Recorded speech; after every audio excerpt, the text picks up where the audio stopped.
The husband found out that his wife was unfaithful, and this might have been going on for a long time. Let's listen to their story. I'm 47 years old, and my wife is 45. We had a happy marriage for 22 years, and we're proud parents of 3 kids, a 20-year-old son, and 2 lovely daughters, aged 18 and 16. However, something significant happened on September 2001. On that day, my wife had planned to meet a man she met online at a nearby hotel. It was clear they wanted to have an affair because they had been exchanging texts and photos for several months. At that time, we had only been married for 2 years, and our son wasn't even a year old. It's hard to believe how different things were back then. Surprisingly, the tragic incident involving the New York Towers prevented her from going through with her plans. Her uncle was on the 84th floor of the South Tower and died instantly in the fall. The whole country mourned, and my wife was deeply affected by this news. I sympathized with her and supported her during this tough time. Overwhelmed by guilt, she eventually confessed her intentions to me and expressed deep regret. She assured me that their relationship hadn't gone beyond the emotional stage and even provided evidence to prove it. Before her confession, I had a vague feeling that something was wrong, but I never suspected she was emotionally involved with someone else. This revelation shocked me because I thought I knew my wife well. She had a strict upbringing that discouraged parties, drinking, and dating. She told me I was her first romantic partner when we started our relationship. After her confession on September 11th, I began to question everything I knew about her. If not for the tragedy, she might have gone through with her plan, and I wouldn't have suspected a thing. To consider reconciliation, I made it clear that she needed to see a psychologist. Despite this, I didn't see concrete evidence of her taking steps to address the issues that led to her actions. The betrayal remained a painful memory. Eventually, she did seek help from a psychologist and showed genuine remorse. We worked on healing our relationship, but trust, once broken, is fragile. We managed to smooth things out, but our trust was never the same. 19 years passed, and we had 2 more children. But on October 14th, 2019, that familiar feeling of doubt resurfaced, causing anxiety. Intuition can be unsettling, especially when it questions the stability of our relationship. One Monday morning, tensions escalated when our 18-year-old daughter had a heated argument with my wife before heading to school. Later, I made a mistake and tried to defuse the situation by playing with the family dog, which made our daughter burst out laughing. Surprisingly, my wife's reaction was unexpected. Overwhelmed with strong emotions, she looked upset and distant. To my surprise, the first alarm bell was her decision to disable the location data exchange function on her phone, which we used to track each other's location. This sudden change in behavior caused an instinctive feeling of anxiety.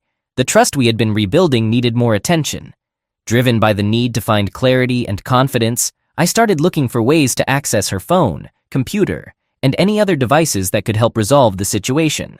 My actions were motivated by the desire to understand a situation where our relationship was again seriously tested.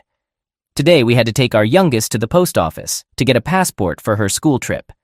Since my wife works at the school where our daughter studies, she kindly offered to take her there, and I met them at the designated location.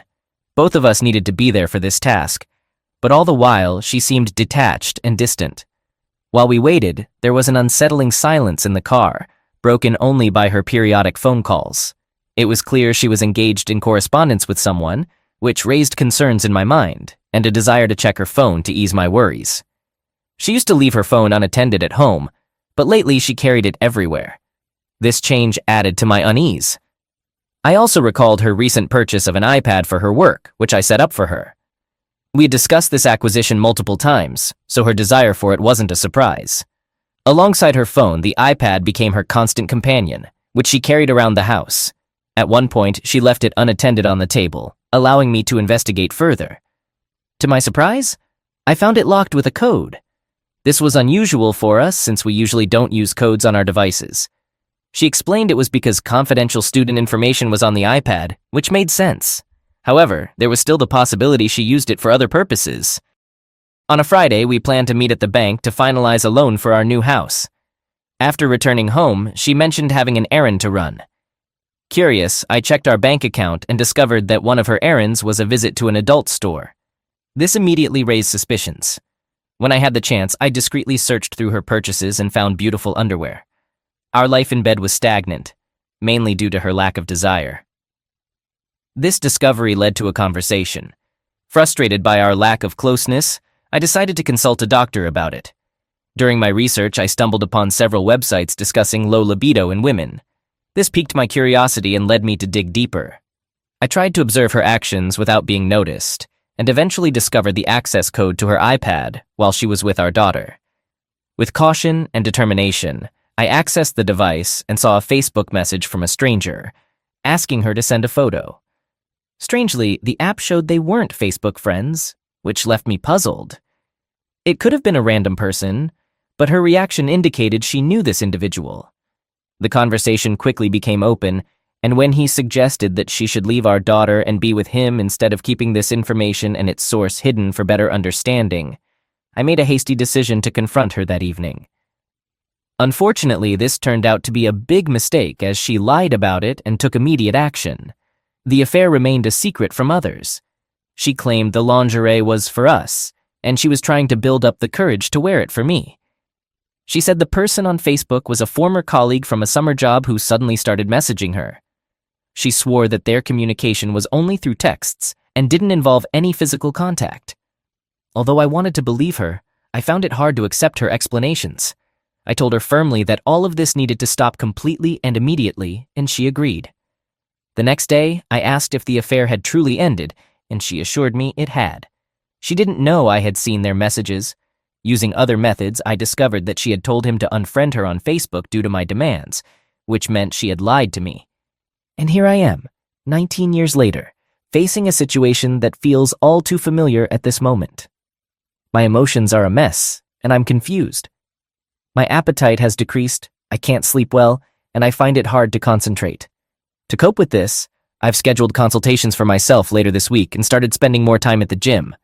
This situation is extremely painful, and I don't want to deal with it. Since the day I learned the truth, I've been reading Psalm 81 almost daily. Initially, for several days, I managed to handle the situation relatively well, but today was especially tough. I barely slept last night, which worsened my emotional turmoil. On a brighter note, our son, who was born before the first affair, surprised us by giving us tickets to an event. He currently works at a nearby theater, and we were happy to attend the play Come From Away. We decided to pretend we were happy because it was an unexpected gift from him in his early 20s. He's an exceptional person, and we didn't want to disappoint him with a refusal or lack of enthusiasm.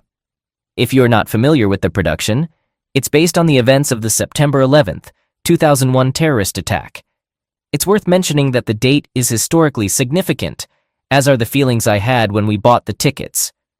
Constant reminders of that specific date and time, as well as a recently reopened painful wound, kept me from fully immersing myself in what was happening in different circumstances, in a different environment. I might have found pleasure in today's outing, but from the beginning, I wished to be anywhere but in that theater. To ease the discomfort, I started documenting my observations, noting dates, times, and my thoughts in a journal. I even developed a personal mantra to help me deal with similar situations. Stay calm, stay patient, stay in control. I realize I need to be more consistent in applying this mantra, but I'm working on it diligently. I've made significant progress in improving my thinking. Now, as we get ready for our evening shopping, I'm determined to change my perspective on what's happening as a result of my investigation. It turns out that her interactions with other men occurred during a summer school program where she worked as a teacher's assistant. During this program, she connected with a physical education teacher who turned out to be 32 years old, while my wife, who behaved inappropriately, is 47 years old. This situation can be described as her playing the role of a cougar. Her partner is a physical education teacher at a nearby school, while my wife works at another school, not even in the same district. She crossed paths with him during their joint participation in the summer school program, which accepts applications from teachers and staff from various districts who want to participate. This unique setup allows people with different levels of education to work together who wouldn't typically cooperate. I knew he would be in the program, but chose to keep that knowledge to myself. At the moment, she remains unaware of my awareness. I decided to pay closer attention to their interactions, and eventually found a message from her to him on Facebook with very interesting content. To my surprise, he seemed to brush her off, which made me smile. This led me to believe he saw her more as a friend and wanted to avoid a romantic relationship, considering their significant age difference. She's 47, about 15 years older than him. My belief is based on previous messages where she mentioned going camping overnight, and he didn't respond. Later, I learned that she had told him about the trip. We had a few family conversations, but she didn't seem to share my perspective. However, I haven't made a final decision yet, even though I feel it's getting close.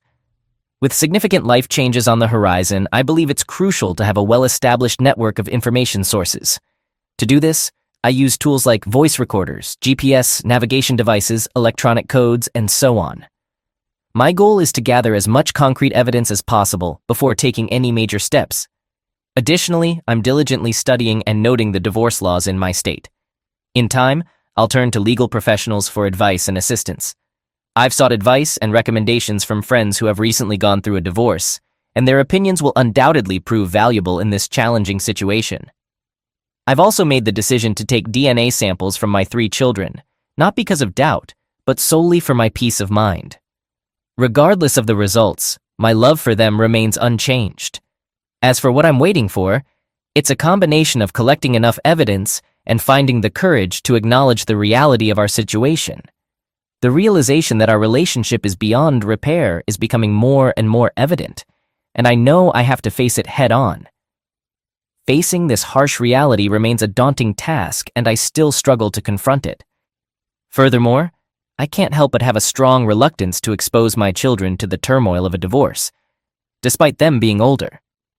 Their well-being and emotional stability mean a lot to me, and I hesitate to subject them to the challenges and uncertainties that come with such significant life changes.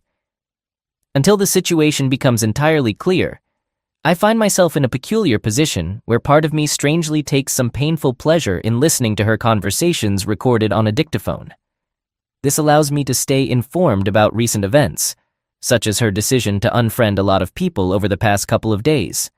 Yes, I admit I was spying in this regard, which understandably upset her.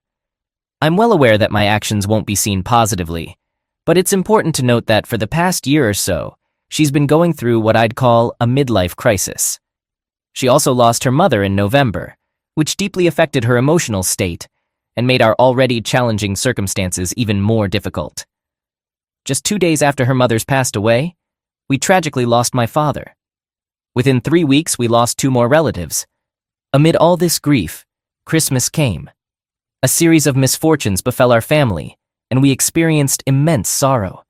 I completely understand how these losses have profoundly affected her. Somewhere deep within me, a thought occurred. Maybe her current state of mind is a result of these recent events, and perhaps I should try to create some separation between the pain caused by these losses and the additional mental anguish a divorce would bring. I'm willing to make that sacrifice to prioritize the well-being of my children and loved ones. I've made the tough choice to exercise patience a bit longer before rushing into decisions. Ending a 26-year-long relationship is far from simple, especially when you consider the intense love I felt for this woman throughout most of our marriage, a love that often consumed me. I can't deny the power of these emotions. I'm currently planning to spend this week searching for divorce lawyers, but I'm also aware that my daughter has a birthday next Sunday, so I decided to talk to her after the event. Though I'm not certain about the exact words I'll use, I intend to let her know I'm actively seeking a lawyer by then. I hope that by that time I'll have found a suitable lawyer and be ready to initiate the divorce process. While I hope there might be a moment of realization and reflection on her part, I've reached the point where I no longer want to continue our marriage, given the strong evidence I've gathered of her extramarital affair. On February 11th, 2022, I discreetly installed a voice recorder in her car. Interestingly, listening to the recorded conversations has given me a deeper understanding of what transpired after the incident. I've chosen to mentally prepare for potential consequences that may manifest soon. To combat my insomnia, I decided to use sleep aids for a restful night's sleep. Additionally, I've redirected my nervous energy into returning to the gym. Regarding my decreased appetite, I aim to shed a few extra pounds I gained during my absence from training. To address concentration issues, I've made it a practice to diligently jot down crucial information and mentally review the exact sequence of steps for everyday tasks I might forget. Finally, I've been troubled by night sweats, and I'm actively seeking remedies for that. When I stumbled upon these events, I quickly realized that this was another aspect that needed attention. I promptly collected some towels, t-shirts, and underwear and piled them up next to the bed. I assumed that handling these things, particularly during the cold winter months, could be especially challenging. After this initial reaction, a sense of relief washed over me. I no longer had to constantly hide, playing the roles of spies or investigators in our own marriage. I wouldn't need to tiptoe around sensitive topics to avoid upsetting her. Even before I had the chance to express my concerns, I understood that in recent months, she'd been acting as though everything was fine, and this only intensified her frustration. When I finally revealed everything to her, receiving a box of her deceased mother's belongings from her father was a significant moment, but I surprisingly felt unaffected by it. Watching her reaction during our subsequent argument didn't evoke sympathy, sorrow, or sadness in me. After persistent persuasion and prodding, she finally asked, "What's wrong? Tell me what's bothering you." I simply mentioned his name. I noticed her excitement before she rushed out of the house. At that moment, a weight lifted from my shoulders. I no longer worried about her presence or felt tense, as if I had to meet certain expectations or continually update her on my activities. As for recent events, something seemed amiss. Everything was going too smoothly for us, almost unnaturally so. Her unexpected kindness towards me raised suspicion. I noticed a peculiar change in her behavior. Things that would typically annoy her suddenly stopped bothering her. Initially, I viewed it as a sign of her newfound happiness. But an uneasy feeling gnawed at me, and I decided to take on the role of a vigilant observer. Imagining myself in metaphorical black sunglasses and a raincoat, I became a marriage detective. I discreetly installed a voice recorder in her car and activated the GPS navigation system. Casting a metaphorical fishing line, I was amazed to catch something on the first attempt. The recording contained 2 phone calls, the first of which indicated her intention to meet with him. Their meeting took place in a church parking lot and lasted about 40 minutes. Fortunately, I was spared the need to listen to their communication. While she walked to his car, she made a subsequent phone call to her trusted friend living on the other side of the country, who served as her confidant. If talking to him wasn't enough to confirm my suspicions, and I have no doubt about it, I could find additional evidence in this call.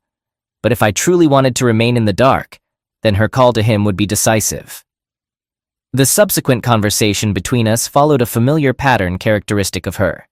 She tried to downplay or deny her involvement in the betrayal, shifting the blame to another. It's my mistake that she harbored a grudge about missed opportunities in her life. Before our marriage, she didn't have the opportunity to go to college or lead a carefree bachelor life. Regrettably, I take responsibility for this, and she holds some resentment towards me. I've already conveyed to her that if she wishes to end our relationship, I will understand. Yet she's chosen to stay, making it clear that her betrayal is entirely her own decision. While I acknowledge my flaws as a husband, it's important to recognize that I wasn't married to a flawless individual either. The notion that I have an ideal wife seems undeserved in my case. Consequently, I've reached out to divorced women I know for lawyer recommendations and strategic guidance. I've come to the realization that it's time to bring this to a close. My wife, who has withdrawn from our relationship, has demonstrated her lack of commitment to reconciliation. I'm unwilling to subject myself to the risk of potential future betrayals. Hence, I'm leaning towards a divorce. Are there any specific tips or techniques I should acquaint myself with during this process? I'm still engulfed in a whirlwind of emotions. In a moment of acute disappointment, I impulsively struck the wall with my fist, fortunately causing no negative influence to myself or the building. In the empty house's confined space, I vented my pent-up emotions, shouting a curse word at the top of my lungs. Thankfully, no one was present to witness this outburst. During a vulnerable moment, I couldn't hold back tears and broke down during a phone conversation with my best friend. In that state, I began to daydream about a beautiful reconciliation, hoping that everything would miraculously fall back into place in my relationship with my wife. I wondered if it would be so terrible if we managed to salvage our relationship with a little more effort on my part, granting her happiness. However, deep down, I recognize that these thoughts are mere false hopes, and divorce is the right path. I've repeated this to my mother, to the friends I've confided in, and to myself countless times since the betrayal came to light. We've largely been avoiding each other, and during those moments, I keenly feel her absence. Changing our dynamics has proven to be incredibly challenging. We used to exchange text messages during the day at work, checking in on each other, sharing updates during breaks, and having light conversations. Casual hugs and kisses were commonplace. But now, back at home, all of that has ceased. As mentioned before, we actively steer clear of each other within our home. She's chosen to sleep on the couch instead of our bed. Previously, one of my simple morning joys was gently waking her up. When the alarm went off, I'd roll over onto my back, stroke her back or arm, and softly whisper, "Hey, honey, it's time." Unfortunately, those bed-life moments are a thing of the past. Every morning, I'd wake her up with a gentle touch and a nearly inaudible whisper that always brought a smile to my face. Despite the circumstances, she hasn't left, and we haven't officially separated. But deep down, I understand what needs to be done. Though I know it won't be an easy journey, I find solace in the hope that a glimmer of light awaits me at the end of this long, dark, and lonely tunnel. It's distressing to witness her envy of our children, who have opportunities to travel and participate in exciting events through their involvement in the school musical group. It's essential to note that neither she nor I had the chance to experience these opportunities ourselves. I find joy in witnessing my children's happiness and the opportunities they have, which I didn't. Over the past 2 decades, I've dedicated my time to participating in a fairly well-known local band, which has allowed me to perform at some wonderful events. However, my wife is envious of these opportunities. She disregards the countless hours of practice and study I've put into reaching a level that allows me to pursue this hobby. Curiously, she often shares stories with me about people she encountered at work who heard or followed our music. It appears that she takes pride in being married to a man who attracts attention. One day, my wife expressed her displeasure, stating that I leave her alone with the children when I go to play. Yet, it's important to note that I worked and came home with earnings in my pocket. While I enjoyed my time, there's no denying that performing music in front of an audience can be incredibly exhilarating. I had to handle concert arrangements, communicate with bar owners, maintain a flawless rhythm, and gauge audience reactions. Despite the fatigue that late-night performances brought, I'd still wake up at 5 in the morning for a full day's work. Balancing these responsibilities made the day challenging and lengthy, but it was necessary because we needed the income to build the house she desired. Leaving the band wasn't a viable option, as it was a significant source of income for me. It's worth noting that she had her own job, but my earnings from performances were comparable to what she made from her steady job. Furthermore, this situation infuriated her, as it turned out that my real job paid 3 to 4 times more than hers. I made it my mission to provide my family with the life I believed they deserved. However, instead of gratitude, all I received was resentment. The age-old saying, "When someone shows you who they are, believe them," rang true in my case. Unfortunately, it took me far too long to understand the true nature of the man I married. Consequently, I've arrived at the same conclusion. If we continue to stay together, I'd essentially be subscribing to another cycle of frustration and dissatisfaction. In this regard, I've gathered recommendations for several lawyers and will be scheduling appointments with them in the near future. Unfortunately, I don't see a viable solution or future for our relationship. Divorce may not be an immediate outcome, but it has become evident that there is no foundation for salvaging our relationship. Paradoxically, those who know her outside of our home perceive her as a wonderful person, a warm, caring, exceptional mother who consistently assists others, and I can confirm that she genuinely fulfills these roles. But within our family, reality differs from perception. She exhibits the traits I described earlier. It appears that she has succumbed to what I refer to as the Palm syndrome. This individual is her coworker who, as it turns out, is married to another coworker. I haven't shared this information with her family yet. As far as I know, her father and his sister are the only relatives she has left. Although I don't communicate with them very often, I intend to inform her father at some point. I've also reached out to the wife of the man who betrayed us, but unfortunately she hasn't responded. If I don't receive a reply, I'll send another email in a couple of days with more details, and then I'll respect her decision if she chooses not to engage further. Tonight, I gathered the courage to talk to my wife about wanting a divorce. Hugs and tears, the bed life moments we once shared, are now a thing of the past. Thankfully, she understood the gravity of the situation. We engaged in a bittersweet conversation, reminiscing about how we wished things could be different. Summoning the courage, I asked her a tough question. Did you not consider this outcome when you made this choice? She admitted she was aware but remained deeply upset. It's painful to witness her suffering. Despite my deep love for this woman, I've come to the realization that I can't continue this relationship. It's a choice I don't want to make, but it's necessary. I believe I'll find solace in the fact that I won't be tied to her anymore. Our band is currently on hold, but I'm actively seeking other musical opportunities, specializing in classic rock with brass elements like Chicago. I eagerly await the day when the difficult path I'm on leads to strength and stability. Though I acknowledge the challenges ahead, I'm confident in my ability to emerge from this in a positive state. While she mentioned the possibility of seeking counseling and reconciliation, I firmly closed that topic and recommended counseling for her own well-being. At this point, I only feel responsible for not ending the relationship sooner. I haven't committed any other wrongs in recent years. On the contrary, I've strived to be a devoted husband, prioritizing her as the most important person in my life. Despite all my efforts, I've found myself in this situation. I'm often torn between wanting to save my marriage and remembering why it's no longer possible. This sadness reinforces my readiness to move on. Although I reached out to another betrayed spouse by email, I didn't receive a response. Following advice from another source, I mustered the courage to call and share the truth. I've never felt so terrible, even though I know I did nothing wrong in conveying the information she needed to know. Watching her heart break, I felt responsible for her suffering. It was like reliving the shock and devastation. Breaking someone's heart, even unintentionally, is incredibly difficult. I assured her that, even though we'd never met in person, I'd be there for her through phone or SMS.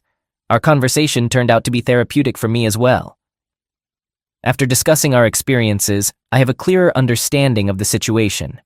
She expressed her gratitude, convincing me that I made the right decision. Despite the complexity of the conversation, I was genuinely interested in hearing her perspective on his behavior. It seems she might have fabricated an unhappy marriage story to gain sympathy and create a closer connection with him. While I acknowledge her involvement in this situation, it's possible she manipulated him by feeding into his desires. My wife is still unaware of this situation. I rejected a man involved in infidelity, which resulted in 2 families being torn apart, leaving 6 children to wonder why their parents caused them such pain. Perhaps comparing salaries would shed light on the situation, but it didn't occur to me at the moment. I've stopped communicating with her and try to avoid being in the same room unless it involves our children or household duties. Recently, there's been a noticeable coldness in our home. It appears she's slowly realizing she's crossed a line. I take measures to protect myself, seeking legal advice and support from friends while planning to move forward. It seems she doesn't fully grasp the seriousness of the situation. To create distance, I limit our conversations to important topics like home, children, and finances. I'd rather not share a room with her. She's starting to comprehend the gravity of the situation, but seems to expect me to either ignore what happened or make a desperate attempt to save our relationship. In the past, I failed to assert my needs and desire to stay together. I settled for apologies and minimal changes. I apologize for my previous passivity, but I'm adopting a different approach now. I've completely changed my behavior, refraining from casual conversations and small talk with her. Those interactions are a thing of the past. She seems to struggle with accepting my decision to let go of various aspects of our relationship. Witnessing this is quite disheartening. She doesn't realize that the issues in our marriage are entirely on her shoulders. I understand that I may never get an answer to the why question. The question why remains. Despite all the challenges, tonight was a positive one.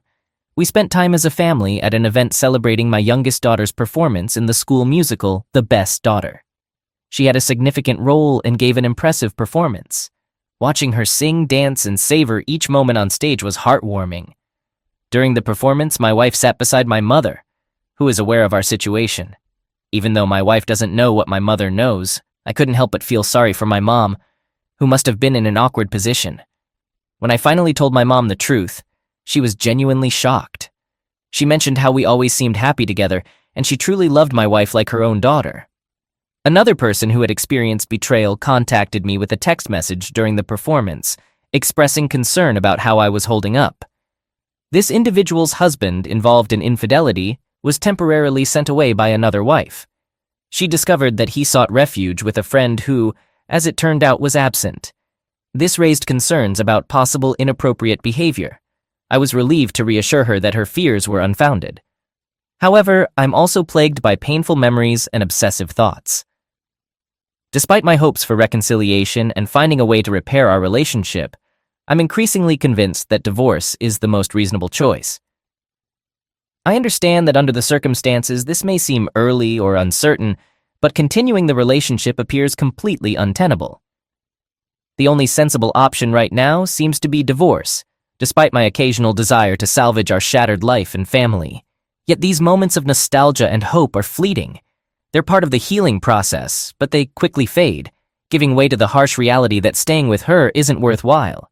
I see this shift as progress because it makes me question why she, seemingly a normal person raised in a devout Christian family, would engage in such a reprehensible act, contrary to the principles and moral boundaries instilled in her from childhood. Tonight marked a turning point. I followed her to the parking lot where she stood for a while, then went to the store and returned to the parking lot. As I watched from the sidelines, I couldn't help but wonder what was happening. My intuition told me she was with him, prompting me to investigate further. To my shock, I found her car parked next to his.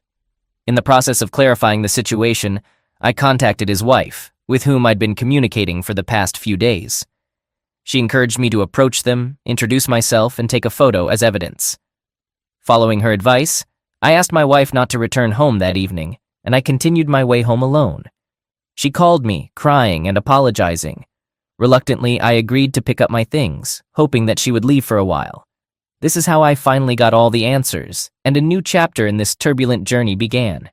However, there was an unexpected twist. The DNA test results for my 3 children remained untouched in the mailbox where we kept our mail, and anyone could have taken them. Since I rarely received physical mail, I had forgotten about them. I had always believed all 3 children were mine, but to my astonishment, it turned out that my eldest son was not biologically mine. This revelation surprised me with such force that I was utterly stunned. I hadn't expected such a betrayal, and realizing she must have been unfaithful in the early years of our marriage, my heart was irreparably shattered into countless pieces. I understood that it was necessary to be honest with my children, even if it meant delivering heart-wrenching news. So last night, I mustered the courage to tell my son the truth. It was an emotionally charged moment filled with tight hugs and tears. Meanwhile, my soon-to-be ex-wife was still absent from home after I caught her red-handed in the car with her lover. Though he's not my biological son, I raised him as my own, and he holds a special place in my heart. In his 20s, he grew into a wonderful young man of whom any father could be proud. However, he's not yet ready to confront his mother over her actions. It was with a heavy heart that I made the tough decision to share this news with my soon-to-be ex-wife. I called her on the phone, gathered my strength, and revealed the truth. As expected, she burst into tears and apologized. She wanted to return home, but I firmly advised her to stay where she was for now. Regardless of the DNA results, I reassured myself that he was still my son. Our connection transcends genetics. Throughout this ordeal, I never concealed my love for the children and reminded them of it every day. Surprisingly, now that the truth has come to light, I feel relieved. The constant worry of playing the role of a marriage detective and concerns about her actions are over. This marks a new chapter, free from lies and uncertainty. Finally, I can let go of this burden and breathe a bit easier. Gone are the days when I tiptoed around her, always on edge. It's all behind me now. My children and I have embarked on the path of healing, and though it won't be easy, we've found a sense of peace amid the chaos. In the upcoming days, weeks, and months, we'll undoubtedly experience a range of emotions. But I saw a way out of this darkness until the most tragic thing occurred in our lives with the children. Even though we were all angry with my soon-to-be ex-wife, we felt real sorrow and pain. When we learned of her passing away in a car accident due to brake failure, our world crumbled. It initially appeared to be an accident, but later surveillance cameras revealed that her lover's wife intentionally tampered with the brake lines. While my wife was with her lover and his friend at their house, the other wife broke into the garage and committed this act. She couldn't forgive them for their transgressions. Her involvement in my wife's end of life was confirmed, and she was sentenced to 8 years in prison. As we and the children cope with this devastating loss, it's a challenging journey. Unfortunately, life throws us curveballs, but the key is to get through it and learn from the experience.